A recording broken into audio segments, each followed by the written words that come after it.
O que que eu estou trazendo para vocês, pessoal? O que eu estou trazendo é como se fosse a estrutura da planta do processo. Imaginem que vocês estão olhando a planta de um prédio. Aqui é que está estruturada os alicerces, a lógica, a rotina, e você utiliza essas informações com base nos conhecimentos que você tem da legislação tributária. Eu vejo muitas vezes, principalmente aqueles professores que não têm o pé na vida real, né? Professores que não têm o pé na prática, incentivando seus alunos a estudarem legislação, cada vez mais normas, cada vez mais leis, cada vez mais conhecimento técnico, mas a aplicabilidade fica distante. Tem até alguns doutrinadores que chamam isso de obesidade informacional. Nós vivemos uma era de um tsunami de informações. Mas como transformar isso no meu dia a dia? O que eu estou propondo para vocês aqui é uma ótica assim, ó. Cheguei em uma empresa. O que eu preciso orientar que ela faça e o que eu preciso fazer. Certo? Compreendido? Então vamos lá. Chegou uma empresa, o que é que eu preciso? Nós temos, pessoal, na etapa de pré-escrituração, o nosso start. O que é um pré-escrituração? Pessoal, a palavra escrituração significa registrar. Quando eu falo em escrituração fiscal, que a escrituração é uma das atividades mais importantes da rotina fiscal, eu estou falando do registro das operações comerciais, o registro das operações fiscais. Só que, antes que eu chegue na etapa do registro, é necessário que uma etapa prévia aconteça, que é o que eu estou chamando aqui de pré-escrituração. Nessa pré-escrituração, nós temos, por exemplo, rotinas fiscais que dependem do cliente. Quais são essas rotinas que dependem do cliente? Essa etapa que eu estou apresentando para vocês, ela é realizada internamente na empresa, sendo executada pelos seus próprios colaboradores, na maioria dos casos, tá? Eu sei que algumas empresas de contabilidade acabam se envolvendo nessas rotinas, mas essa parte é da empresa, diz respeito às informações da empresa. A empresa, ela precisa adquirir e implantar um software. Esse software pode ser um sistema de PDV, de ponto de venda, de frente de caixa, ali que é utilizado, por exemplo, pelo caixa da empresa no momento que a empresa vai fazer as vendas. Ela precisa fazer a aquisição desse sistema e fazer a implantação dele. No momento da implantação, ela vai precisar fazer o cadastro da empresa, cadastrar o CNPJ, a inscrição estadual, o endereço, o regime tributário, isso tudo precisa ser feito naquele momento. Também é necessário que sejam definidos quais são os produtos que serão comercializados. Notem que esse cadastro de produtos, ele está orientado sob a ótica da empresa. Sob a ótica da empresa, é no software da empresa, é utilizando a codificação que a empresa entende como sendo adequada, a descrição que ela entende como sendo adequada.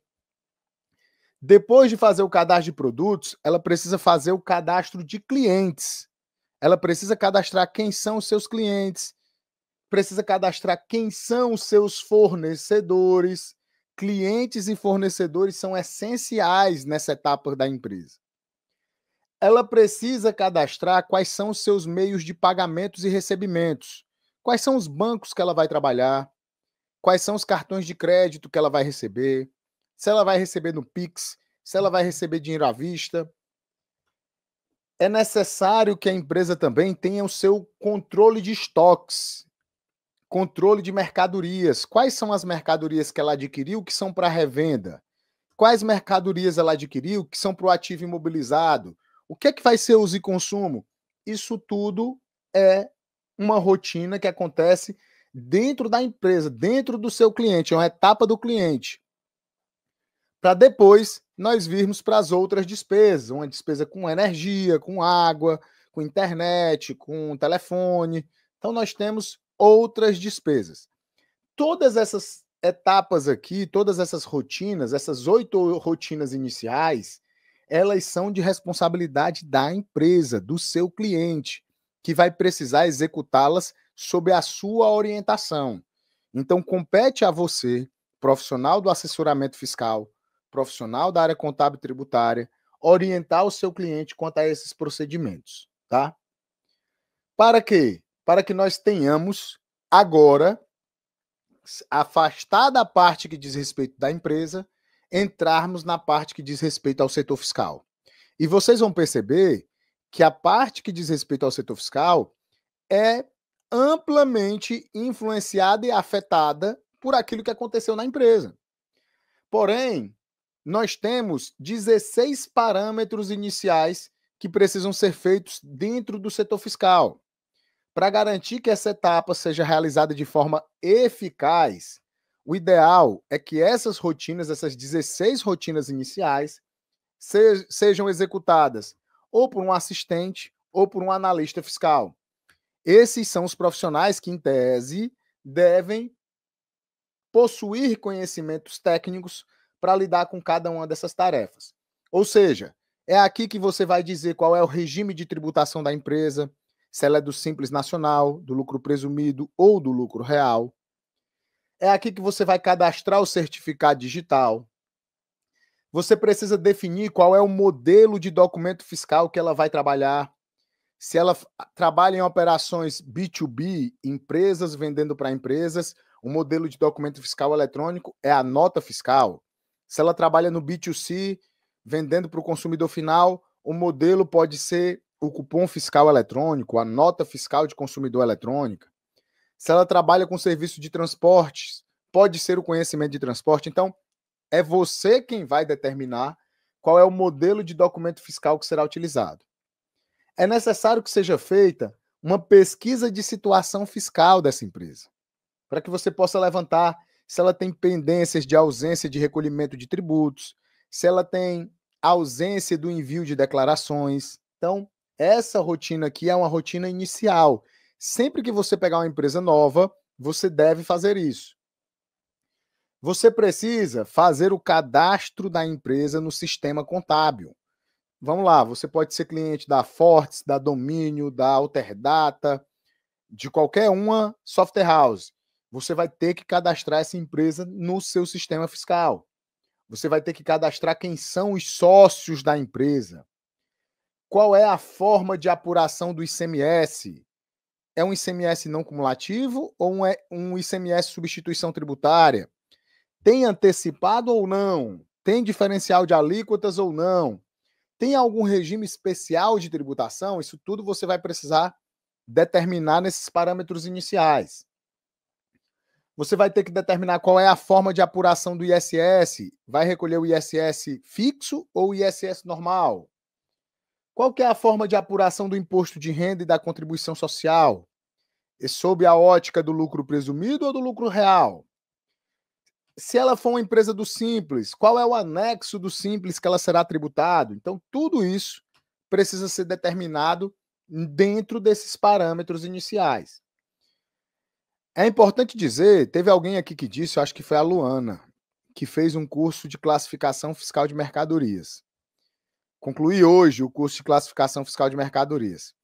Olha só, quem estuda sobre o processo de classificação fiscal de mercadorias aprende que nós temos classificações de natureza gerencial e nós temos classificações de natureza fiscal.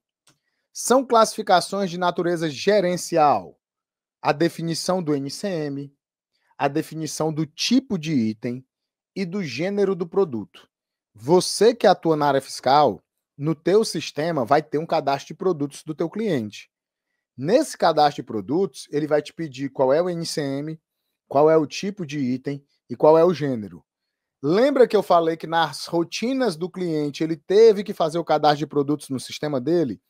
Você precisa trazer as informações que estão no sistema dele para o seu sistema, para a sua base de dados, tá? Para a sua base de dados. Além disso, nós temos classificações de natureza fiscal. Nós temos o CST, que é o Código de Situação Tributária.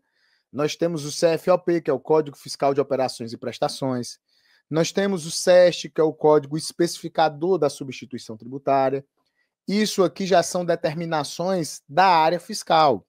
Determinações que serão feitas por esse profissional da área fiscal depois de conhecer quais são os produtos e depois de conhecer quais são as classificações gerenciais.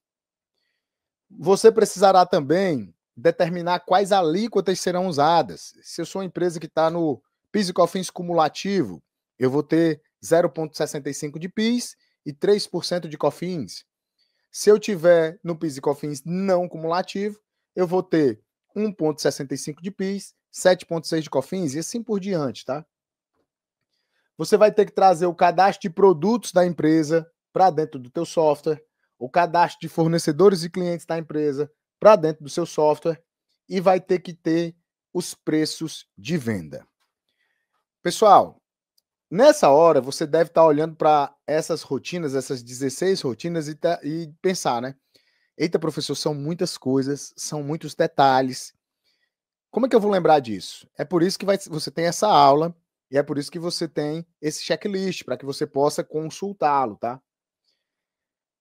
Nós temos ainda, pessoal, dentro desses parâmetros iniciais, dentro dessa pré-escrituração, a questão do mapeamento do processo. Eu, particularmente, considero essa etapa uma das mais relevantes, tá? Das mais relevantes.